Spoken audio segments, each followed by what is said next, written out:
Guys, I hope everyone's having a fantastic day as always. And today, I've got a very special treat. I am gonna do a how-to video on coilovers on your SQ5. And no, that is not the SQ5 leaking oil. That's one of the many vehicles that I've done how-tos on in my driveway. And just a real quick lapse. The reason I do these how-tos in my driveway and not out at my shop is because I want you, as a viewer and as a consumer, to understand that this stuff ain't hard. You can do this 100% in your driveway with a handful of tools and do it right.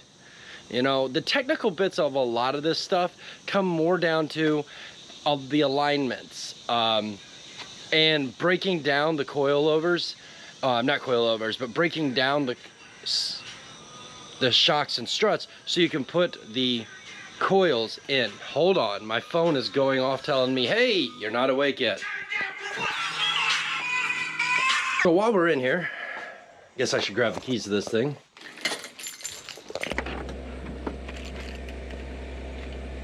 Oh boy, there we go. All right, so step one, rearrange the driveway. So let's do that right now, and then we're gonna dive straight into this.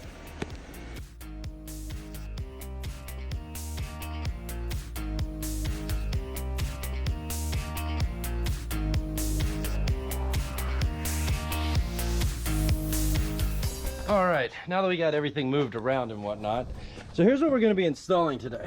I think I went over this earlier, but just to double check. Set of KW, these are coilover springs that we're gonna install. We got a set of H&R front spacers and a set of H&R rear spacers. And we're also gonna go ahead and put a set of brake pads on this while we have it apart. I think this car's only got like 60,000 miles on it, give or take. And it's just that time of year to go ahead and replace them. So, the way I'm gonna do this is like I do every one of my videos, especially my how-tos, is I'm gonna go ahead and cut a time lapse in on one side of the car, and then I will come back in, show you guys a walkthrough 1, 2, 3 on exactly how to do it, how not to do things, and the oopses along the way, and then I'll switch and do the front or the rear, whichever one I start on. I'll do the opposite. We'll do a time lapse and then we'll jump back. So, that being said, let's dive straight into this, shall we?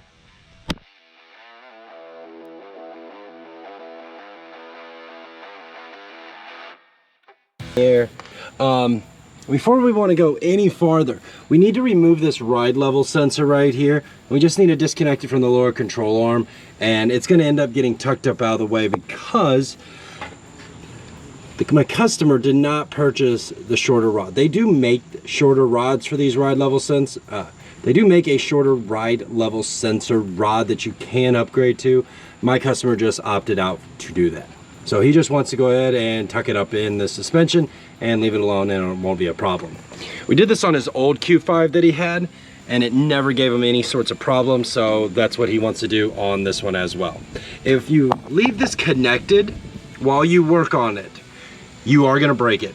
No question about it, it's gonna happen. So make sure you disconnect that. It's super simple. I got a Harbor Freight Pittsburgh 5mm ball end, and we're just gonna pop that out of there.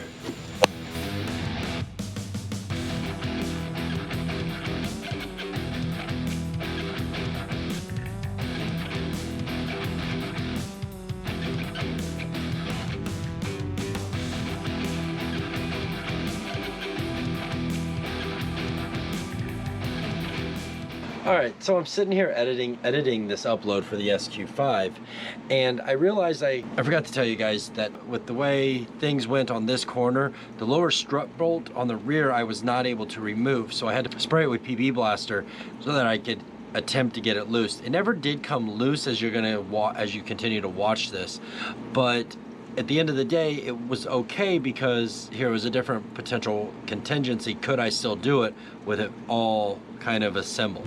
So it's a good overall outcome. We did get the job done, but if you follow, the first thing you want to do is pull those two panels back there, and you're going to want to remove those two 16mm bolts. You don't have to remove the entire liner, and I didn't explain that very well. So let's get back to this, and the rest of this I think I've all got in there. So here we go. Wait for that down there to get a little unstucky. we need to take this nut right here loose, which is an 18 millimeter.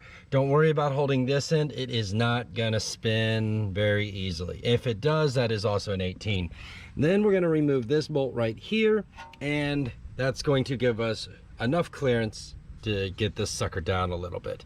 I recommend going ahead and loosening the axle bolt just because it allows the hub to move to and fro. And in case you're wondering, like, where am I gonna get a socket that fits that? Well, jump over to Harbor Freight, and it is called an H19 to their specs. So if you have the emergency brake set in your car, there should be enough there to hold that in place. I would recommend loosening this up now, just in case you need to take it out down the road to get that extra bit of clearance.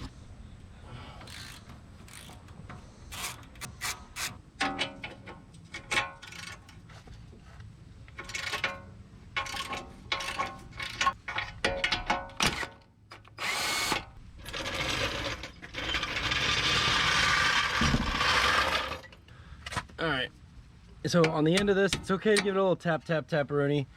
You're not gonna damage that end of it.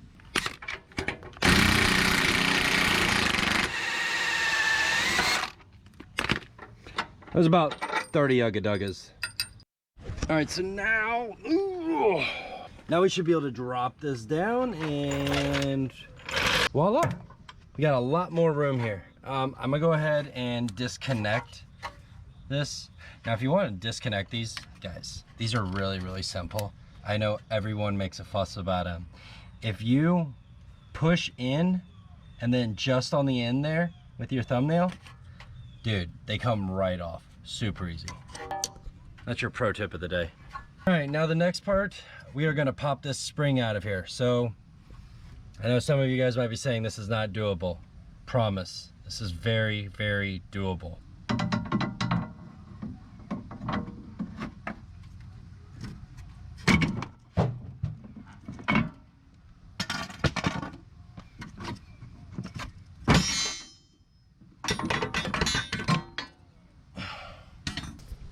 Y'all thought I was crazy. So the tool of choice on this method right here is a very, very long ply bar, as you've seen in the video, strategically wedged through this area and using the lower control arm as a point of fulcrum, leverage, I don't know how you call it, and boom, you can pop it right out. Now the new ones are not going to be nearly as tall, so at least in the case of the KWs, if you take a quick scandal here, you can see that just off of git, you're already what is that, an inch lower without any adjustment in it so far. So it's going to be a lot easier. Plus the spring rate of these, I believe, is a little, yeah, I'm not even going to talk about springs because I'm not a professional. You can Google it. All right, so let's get that installed. And on the KWs, you want to leave the bump stop in the bottom, but they did say to remove the top perch, so that's gone, and that nub will sit right up in there. So let's get this one in, shall we?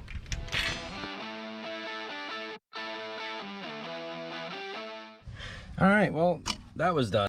You can see it does go, it works. I left this in. Well, I only left this in because we couldn't get that bolt loose. So this is a perfect opportunity of how there we go. How to change this tower bolt out. That's the next step. And I guess I'm gonna just try to do it in the car since I couldn't get the bolt to come loose. So you see the top of that? Yeah. That right there is gonna give you tons and tons and tons of problems. You're gonna try to take an impact gun to it and it ain't gonna come off, and you're gonna then take a bigger one to it and it ain't gonna come off. And all that's gonna happen is you're gonna spin this shaft around and round and round and round and round she goes, right? And that is going to then spin a shaft inside of here with a bunch of seals on it. That was not designed to get spun at 5,000 RPMs by an impact gun. It was designed to be a plunger and just go straight up and down inside of its shaft, okay? Two different directions of travel. What that's gonna do is gonna long-term prematurely wear this shock out, and it's gonna leak and collapse, and then you're gonna wonder what went wrong, and your ride's gonna be like shit. So let's not make it ride like shit.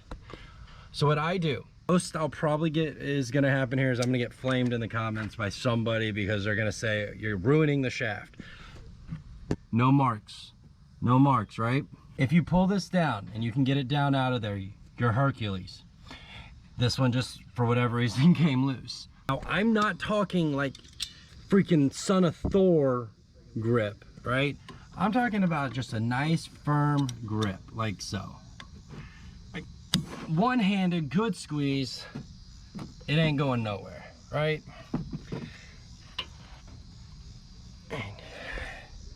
And then you're just gonna take a normal socket and get that, back that out, right? I believe I have a 5/8 on it.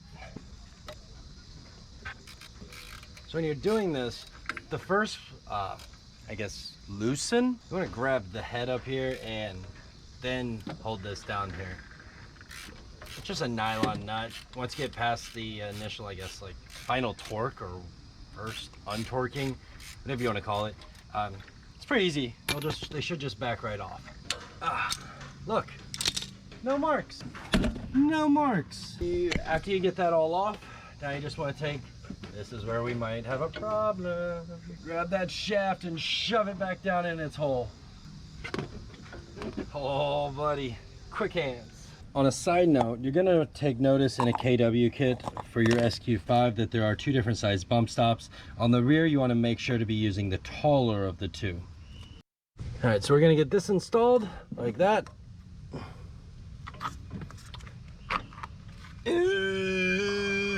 There you go. And then you want to, and then we just want to install the bushing. Make sure I got the right direction going up here. All right, there we go. No marks. So if everyone says, oh, it's ruined because it's got a pair of channel locks on it or vice grips, you're wrong. There's no marks up there. Plus, this portion of the shaft never gets down there. So I don't know what it would really matter, even if it did have some markings up here or some blemishes. I don't really know you. Maybe somebody can let me know in the comment section below what it would do if we had a pair of vice grips up here holding this together. All right, now let's get this back in here, tighten this back up, tighten that bolt back up, put that one back on, and you're done. So I'm gonna cut to a quick time lapse and just hammer this out real quick. I think if you guys have made it this far, you can make it the rest of the way. So let's get that done.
All right guys, well, and that is how you do coilovers on the back of your SQ5 right there. So depending on how I edit this, check out the link here, or here, and you can see how to do the front. Or if that's all you needed was to know how to do the rear. Thanks for watching. Don't forget to smash that subscribe button to get more updates and more how-tos to maintain your Volkswagen and Audi, and smash that like button for me if this video brought you a ton of value. And guys, I'll see you on the next one. Thanks for watching. I'm Audi. Peace.